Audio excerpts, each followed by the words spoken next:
رکو مسٹر۔ وہ ہانپتی اس تک پہنچی تھی۔ روحان کے قدم رک گئے تھے۔ روحان جبیل نام ہے میرا، وہ کہہ کر آگے بڑھا تھا۔ روحان جبیل یا پھر آرجے؟ ایلف نے گویا دھماکہ کیا تھا۔ روحان کے قدم ساکت ہوئے تھے اور پھر وہ کرنٹ کھا کر پلٹا تھا۔ ایلف اپنے دونوں گھٹنوں پر ہاتھ رکھے جھکی ہوئی تھی۔ وہ اپنا تنفس بحال کرنے کی کوشش کر رہی تھی۔ روحان نے ایک پل میں اپنے چہرے کے تاثرات کو نارمل کیا تھا۔ کون آرجے؟ وہ اب حیرانی سے پوچھ رہا تھا۔ ایلف سیدھی ہوئی۔ وہ سیاہ اور پیلے رنگ کے مغربی کپڑوں میں ملبوس تھی، بالوں کی اونچی پونی ٹیل کیے۔ وہ ایم فل کی نہیں بلکہ کالج کی اسٹوڈنٹ لگ رہی تھی۔ وہی روحان جبیل عرف آرجے، ایک پاکستانی سنگر جس کے پاکستان سے زیادہ یورپ میں فین ہیں۔ ایلف نے روحان کے چہرے کے تاثرات کو جانچتے ہوئے کہا تھا، وہ میں نے سنا ہے مر چکا ہے۔ مر چکا ہے یا روپ بدل لیا ہے؟ وہ کاٹ دار لہجے میں پوچھ رہی تھی۔ روحان نے اس کی بات کا کوئی جواب نہیں دیا تھا۔ اس نے ایک نظر ایلف کو دیکھا، کندھے اچکائے اور پھر واپسی کے لیے قدم بڑھائے۔ کیوں کیا تم نے ایسا؟ وہ کچھ دور تک چلا تھا جب اسے ایلف کی چلانے کی آواز آئی تھی۔ کیا کر دیا ہے میں نے؟ وہ بالکل اس انداز میں پوچھ رہا تھا جس میں کبھی سید حویلی کے افراد اس کا نام سن کر کہتے تھے کہ اب کیا کر دیا آرجے نے؟ تم نے 2 سوالوں کے غلط جواب کیوں دیے؟ ایلف اپنی جگہ پر کھڑی پوچھ رہی تھی۔ وہ جان گئی تھی کہ روحان نے جان بوجھ کر 2 سوالوں کے غلط جواب دے کر اپنی پرسنٹیج کو نیچے گرایا تھا، لیکن وہ حیران تھی اس نے ایسا کیوں کیا تھا۔ مجھے نہیں آتے تھے اس لیے، وہ اب عام سے لہجے میں جواب دے رہا تھا۔ جھوٹ، سراسر جھوٹ۔ مسٹر روحان جبیل کو کسی سوال کا جواب نہ آتا ہو ایسا ہو نہیں سکتا۔ وہ انجانے میں ہی صحیح لیکن اس کی تعریف کر گئی تھی۔ روحان کے لبوں کو مسکراہٹ نے چھوا تھا۔ روحان جبیل کی اتنی مجال کہ وہ چیمبر پر راج کرنے والی لڑکی کا مقابلہ کرے یا اسے ہرائے۔ وہ اس کے سامنے کھڑے ہوتے ہوئے کہہ رہا تھا، مجھ پر ترس کھا کر اچھا بننا چاہتے ہو؟ وہ تیکھے لہجے میں پوچھ رہی تھی۔ نہیں، بالکل نہیں۔ جو باتیں اور چیزیں تمہارے لیے اہمیت کی حامل ہیں مجھے ان میں دلچسپی نہیں۔ میں یہاں مقابلہ کرنے نہیں آیا۔ اس کا لہجہ سنجیدہ تھا لیکن لبوں پر مسکراہٹ تھی۔ وہ کہہ کر رکا نہیں تھا۔ ایلف حیرانی سے اسے جاتے ہوئے دیکھ رہی تھی۔ وہ جانے کون تھا، کیا تھا، کیوں تھا، وہ نہیں جانتی تھی۔ وہ پروفیسر جسٹن کی لیب میں تھا۔ یہ ایک جدید طرز کی بہت بڑی لیبارٹری تھی۔ ان کے پہلے سیمسٹر کا رزلٹ آ چکا تھا اور ہمیشہ کی طرح ایلف ٹاپ پر تھی۔ تم نے جان بوجھ کر خود کو ہرایا، ایسا کیوں؟ پروفیسر جسٹن پوچھ رہے تھے۔ جیتنے کا شوق نہیں رہا اب مجھے، وہ لیب پر نظریں دوڑاتے ہوئے بتا رہا تھا۔ لیکن تمہیں جیتنا چاہیے تھا، پروفیسر جسٹن کہہ رہے تھے۔ آپ کی لیب بہت کمال کی ہے، مجھے لگتا ہے آپ کے ساتھ کام کر کے میں بہت کچھ سیکھ پاؤں گا۔ وہ بات بدل گیا تھا۔ ہاں، میں تمہیں اس لیے یہاں لایا ہوں۔ وراثتی بیماریاں جو کہ ناقابل علاج ہیں ان کا علاج دریافت کرنے میں تم میری مدد کرو گے۔ پروفیسر جسٹن کو جیسے یاد آیا تھا، مجھے اچھا لگے گا اگر میں اب نارمل بچوں کے لیے کچھ ایسا کر سکوں کہ وہ نارمل زندگی گزار سکیں۔ روحان کے ارادے اچھے تھے۔ Very good. پروفیسر جسٹن اس کا کندھا تھپ تھپاتے ہوئے بولے تھے اور لیب کے دوسرے حصے کی طرف بڑھ گئے تھے۔ تھینک یو مسٹر آرجے، لیکن مجھے پہلی بار جیت کر اچھا نہیں لگ رہا کیونکہ میں جانتی ہوں کہ یہ ایلف کی نہیں آرجے کی جیت ہے۔ ایلف اسے ڈپارٹمنٹ میں ملی تھی۔ کیا مجھے لکھ کر دینا پڑے گا میں آرجے نہیں ہوں؟ وہ خفگی سے بولا تھا۔ ایلف کو اس کا خفا ہونا اچھا لگا تھا۔ تم چاہے لکھ کر دے دو لیکن ایلف جانتی ہے کہ تم آرجے ہو، وہ پورے یقین سے کہہ رہی تھی۔ روحان نے گہری نظروں سے ایلف کو دیکھا تھا۔ لیکن تم فکر مت کرو، مجھے آرجے پسند تھا اور میں لوگوں کو نہیں بتاؤں گی کہ تم آرجے ہو، وہ اس لیے کہ لوگ پہلے ہی روحان جبیل سے بہت متاثر ہیں۔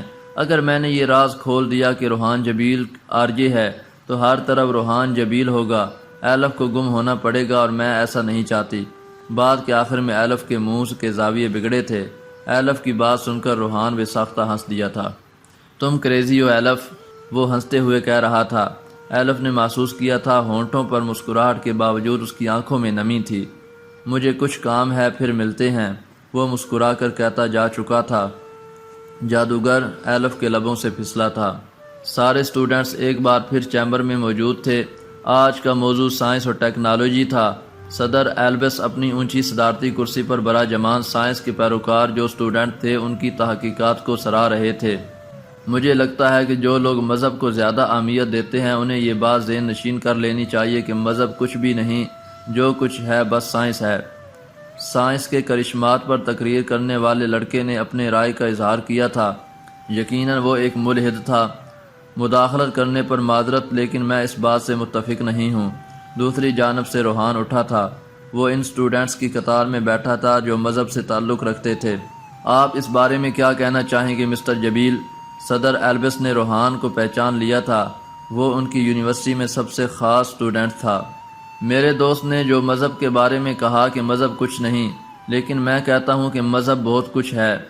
روحان نے اس لڑکے کی جانب اشارہ کرتے ہوئے کہا تھا، میں ٹھیک کہہ رہا ہوں، سائنس کے مقابلے میں مذہب کچھ بھی نہیں ہے۔ آپ دیکھ سکتے ہیں مائی لارڈ کہ سائنس روز بروز ترقی کر رہی ہے، جبکہ مذہب رکا ہوا ہے، اپنی پرانی اور بوسیدہ تعلیمات کو رکھے ہوئے ہے۔ مذہب میں کوئی ترقی نہیں ہو رہی۔ لڑکے نے اپنا بیان دیا تھا۔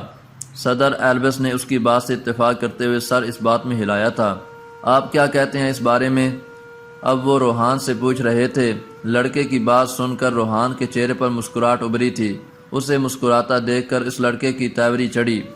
کیا مذہب ہے تمہارا اور کون سے ملک سے ہو تم؟ وہ اب روحان سے پوچھ رہا تھا، لہجہ کاٹدار تھا۔ میں پاکستانی مسلمان ہوں، روحان نے فخر سے بتایا۔ Bloody terrorist! روحان اس لڑکے کی سرگوشی کو اس کے لبوں کی حرکت سے سن چکا تھا۔ میرے دوست کا کہنا ہے کہ مذہب رکا ہے جبکہ سائنس متحرک ہے، روز نئی نئی ایجادات کر رہی ہے، لیکن مذہب کے پاس پرانی تعلیمات ہیں۔ آپ ٹھیک کہہ رہے ہیں میرے دوست، تمام مذاہب ساکن ہیں سوائے اسلام کے، لیکن اسلام کی تعلیمات میں کوئی تبدیلی نہیں آئی، بلکہ 1400 سال سے وہ اپنی تعلیمات کو لیے ہوئے ہے۔ روحان بول رہا تھا جبکہ رونلڈ، ایمی، ایلف اور باقی صدر سمیت تمام اسٹوڈنٹس اور پروفیسر اسے دم سادے سن رہے تھے۔ میرا آپ سے ایک سوال ہے۔ آپ لندن میں رہتے ہیں، انگلینڈ ایک ترقی یافتہ ملک ہے، درست کہا میں نے؟ جبکہ میں پاکستان سے ہوں جو کہ ایک ترقی پذیر ملک ہے۔ وہ سوالیہ انداز لیے پوچھ رہا تھا۔ کیا آپ بتائیں گے کہ ترقی یافتہ اور ترقی پذیر میں کیا فرق ہے؟ یقیناً آپ کہیں گے ترقی یافتہ ممالک وہ ہیں جو ترقی کر چکے ہیں، جو معاشی لحاظ سے مضبوط ہیں، جو تعلیم کے لحاظ سے آگے ہیں، یعنی جو ہر طرح سے مکمل ہیں۔ ہاں ایسا ہی ہے، لڑکے نے الجھے ہوئے لہجے میں کہا تھا۔ اسے روحان کی باتوں کی سمجھ نہیں آ رہی تھی۔ میرا ملک ایسا ترقی پذیر ملک ہے، وہ آہستہ آہستہ ترقی کر رہا ہے، اس میں بہت سی چیزوں کی کمی ہے، جبکہ انگلینڈ میں ایسا نہیں ہے۔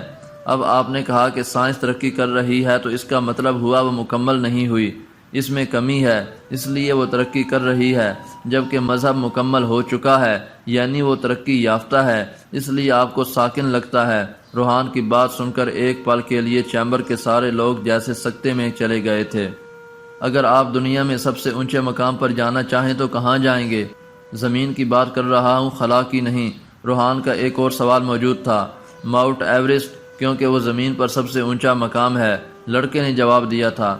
بالکل، ماؤنٹ ایورسٹ، جو چیز چوٹی پر پہنچ جائے وہ اس سے اوپر کہاں جائے گی، وہ اور کیا ترقی کرے گی؟ آپ ماؤنٹ ایورسٹ پر جانے کے بعد کہاں جائیں گے؟ کیونکہ زمین پر اس سے اونچا مقام کوئی نہیں ہے۔ یقیناً آپ رک جائیں گے۔ تو میرے عزیز، ہمارا مذہب چوٹی پر پہنچ چکا ہے، جب وہ مکمل ہو چکا ہے تو کیا ترقی کرے گا؟ ترقی وہ کرتا ہے جس میں کچھ کمی ہو۔ سائنس مکمل نہیں ہوئی اس لیے ترقی کر رہی ہے، جبکہ مذہب مکمل ہو چکا ہے، اس لیے آپ کو ساکن لگتا ہے۔ روحان خاموش ہو چکا تھا۔ چیمبر میں کچھ دیر خاموشی چھائی رہی تھی، اور پھر سب سے پہلی تالی ایمی نے بجائی تھی۔ اس کے بعد چیمبر تالیوں کی آواز سے گونج اٹھا تھا۔ لیکن تعلیمات تو پرانی ہی ہے نا، خاص طور پر تمہارے مذہب کی، جس میں عورت کو باندی بنا کر رکھا جاتا ہے، وہ لڑکا اب تنفر سے کہہ رہا تھا۔ یقیناً اسلام کے متعلق آپ کا علم بہت کم ہے۔ جو حقوق مغرب نے عورت کو پچھلی صدی میں دیے وہ اسلام 1400 سال پہلے عورت کو دے چکا ہے۔ روحان نے پرسکون سے لہجے میں جواب دیا تھا۔ تم کچھ بھی کہو، مذہب سائنس کا مقابلہ نہیں کر سکتا۔ سائنس اور مذہب دو الگ اور الٹ چیزیں ہیں۔ کیا آپ اپنی بات کو تفصیل سے بیان کریں گے؟ مذہب سائنس کا مقابلہ کیوں نہیں کر سکتا؟ روحان پوچھ رہا تھا۔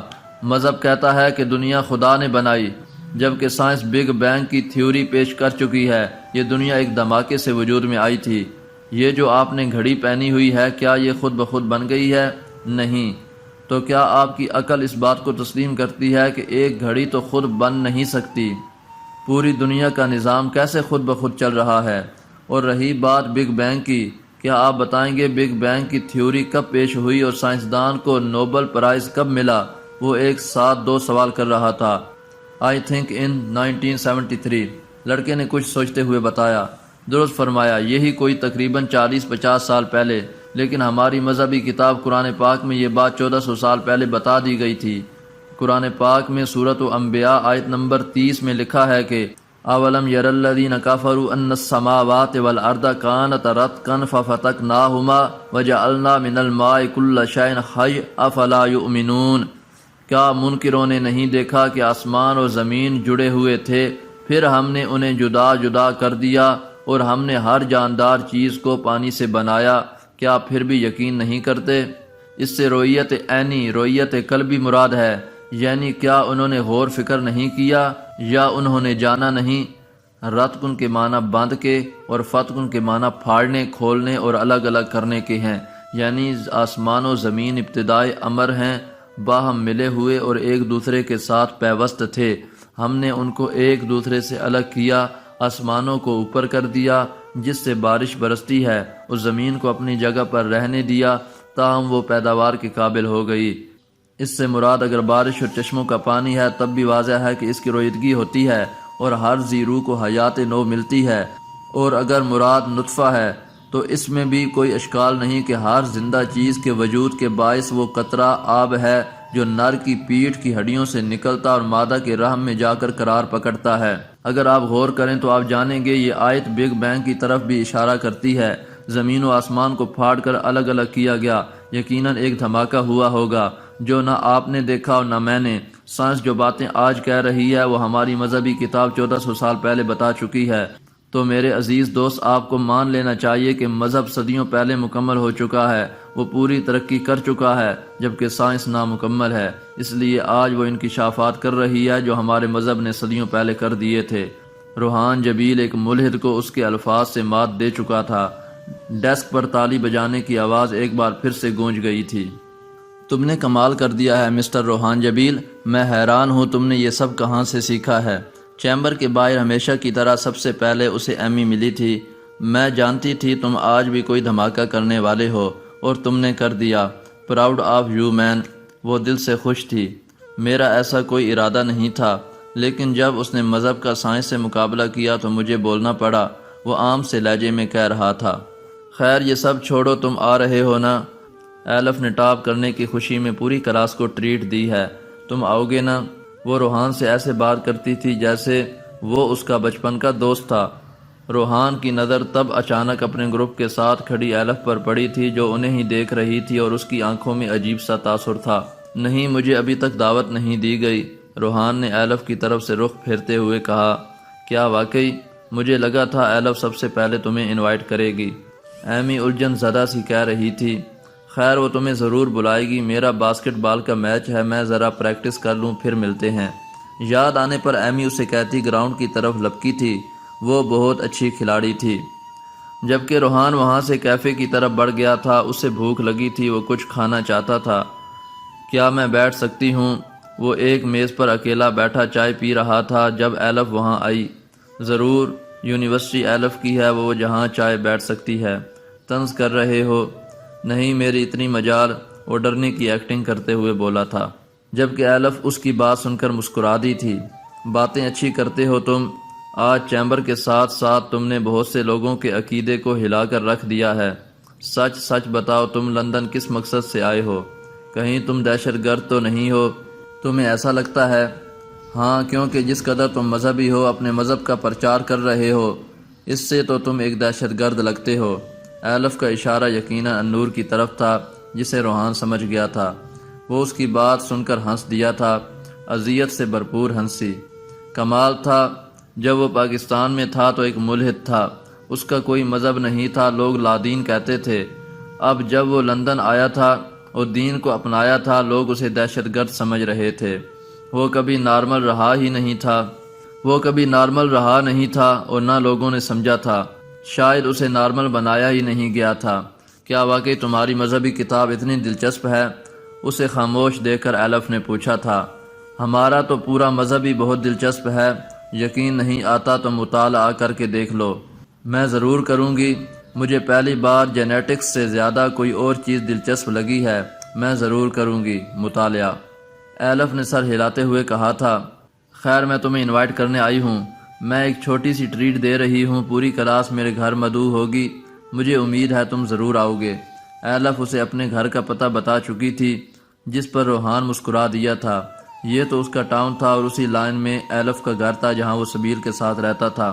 النور میں ایک عیسائی لڑکا آیا تھا جو اسلام قبول کرنا چاہتا تھا، لیکن اس سے پہلے اس کے کچھ سوال تھے جن کے جواب وہ روحان جبیل سے جاننا چاہتا تھا، اور روحان جبیل دل و جان سے حاضر تھا۔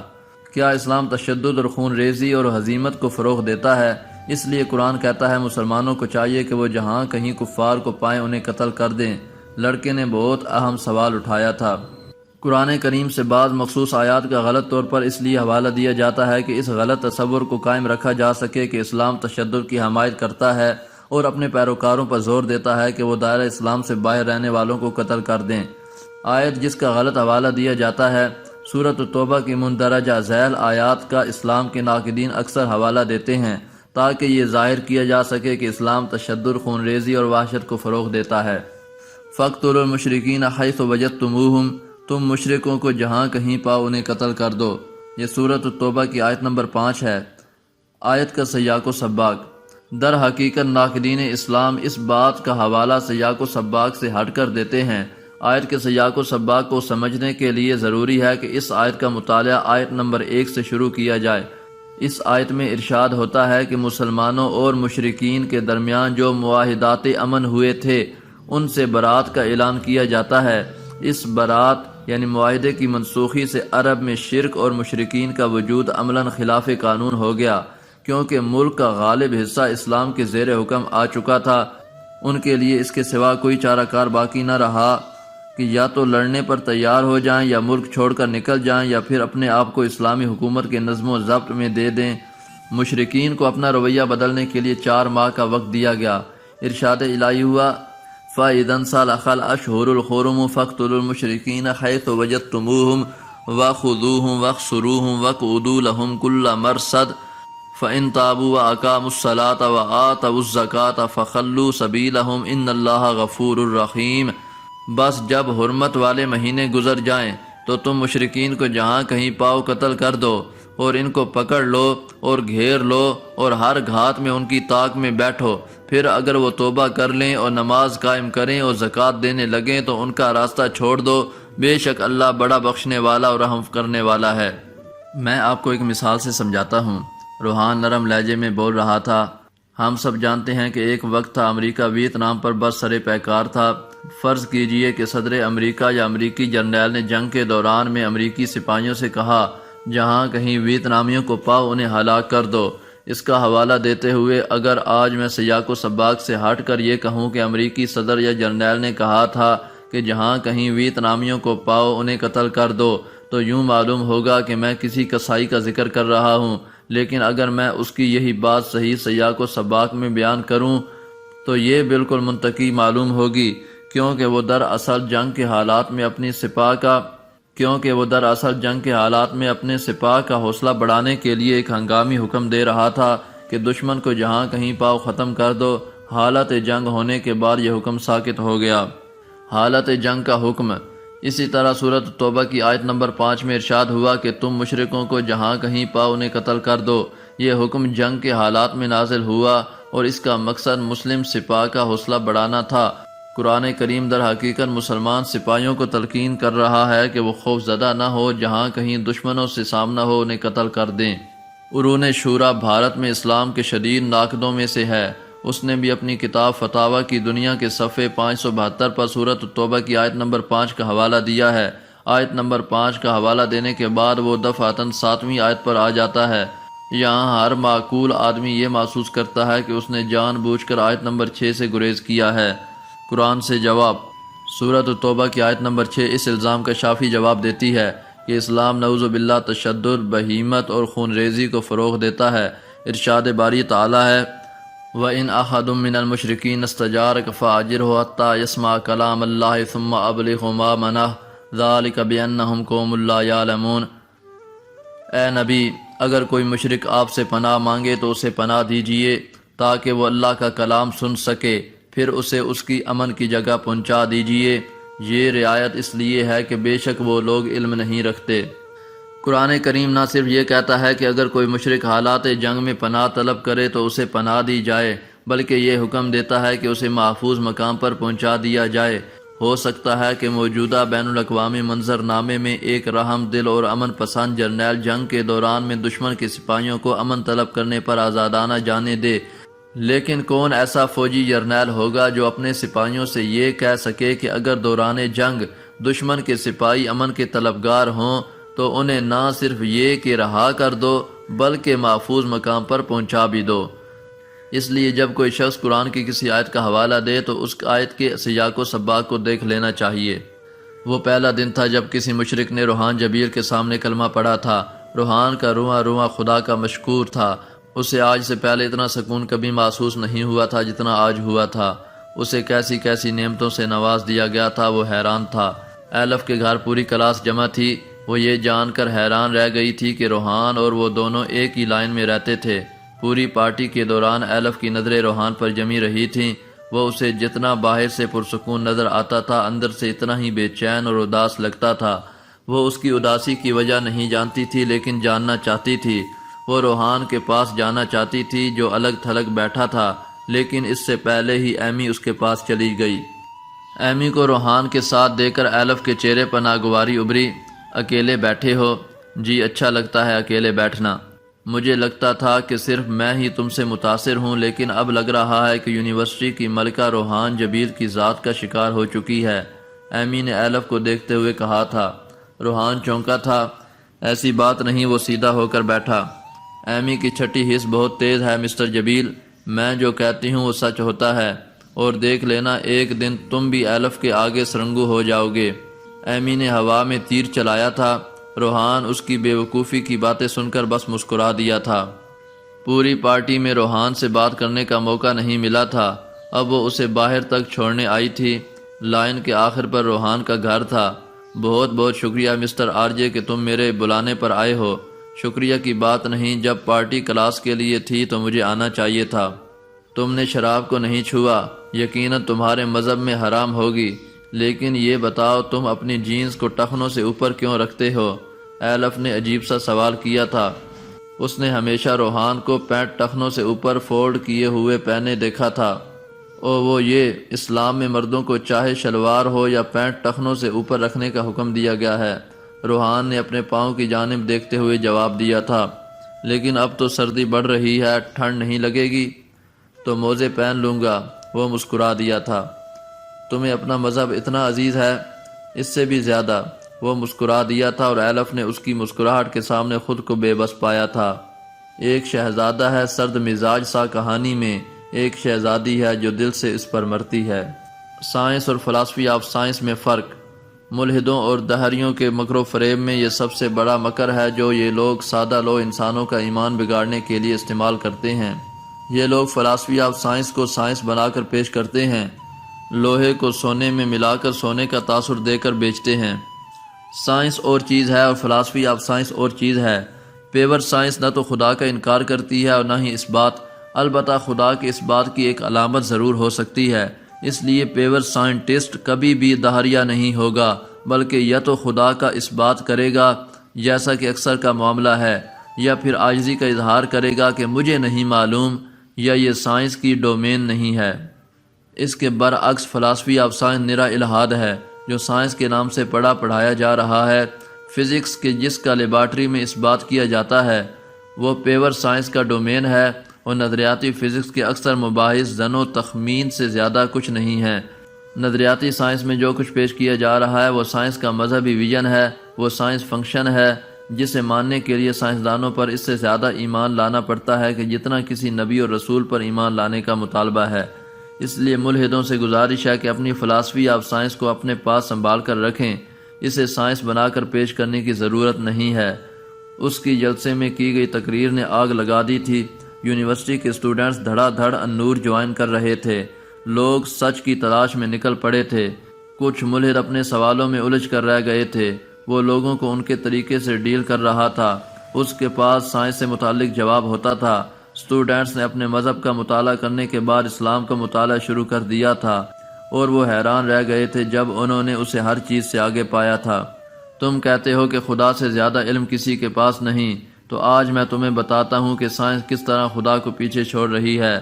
جیسے ہی وہ ڈپارٹمنٹ میں داخل ہوا، اسے چیمبر والا لڑکا مل گیا تھا جو ملحد تھا، جس سے بحث ہوئی تھی۔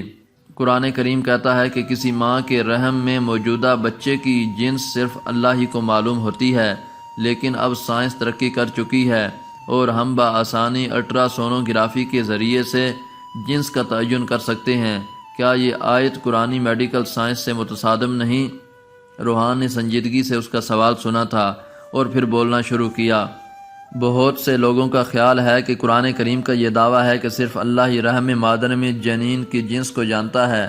اس سلسلے میں قرآن مجید کہتا ہے، ان اللہ عنده علم الساعۃ وینزل الغیث ویعلم ما فی الارحام، بے شک قیامت کا علم اللہ ہی کے پاس ہے اور وہی بارش نازل کرتا ہے اور وہی جانتا ہے کہ جو کچھ ماؤں کے پیٹوں میں ہے۔ اس طرح کا ایک اہم پیغام مندرجہ ذیل آیت میں دیا گیا ہے، اللہ یعلم ما تحمل کل انثی وما تغید الارحام وما تزداد وکل شیء عنده بمقدار۔ اللہ ہی جانتا ہے جو کچھ ہر مادہ پیٹ میں اٹھائے پھرتی ہے اور ارحام کی کمی بیشک بھی، اور اس کے پاس ہر چیز کی مقدار ہے۔ سورۃ الرعد آیت نمبر 8۔ الٹرا سونوگرافی سے جنس کا تعین۔ موجودہ سائنس ترقی کر چکی ہے اور ہم الٹرا سونوگرافی کی مدد سے حاملہ خاتون کے رحم میں بچے کی جنس کا تعین بآسانی کر سکتے ہیں۔ قرآن اور جنین کی جنس۔ یہ درست ہے کہ قرآن مجید کی اس آیت کے متعدد تراجم و تشریحات میں یہ کہا گیا ہے کہ یہ صرف اللہ ہی جانتا ہے کہ رحم مادر میں موجود بچے کی جنس کیا ہے، لیکن اگر آپ اس آیت کا عربی متن پڑھیں تو آپ دیکھیں گے کہ انگریزی کے لفظ جنس کا کوئی متبادل عربی لفظ استعمال نہیں ہوا۔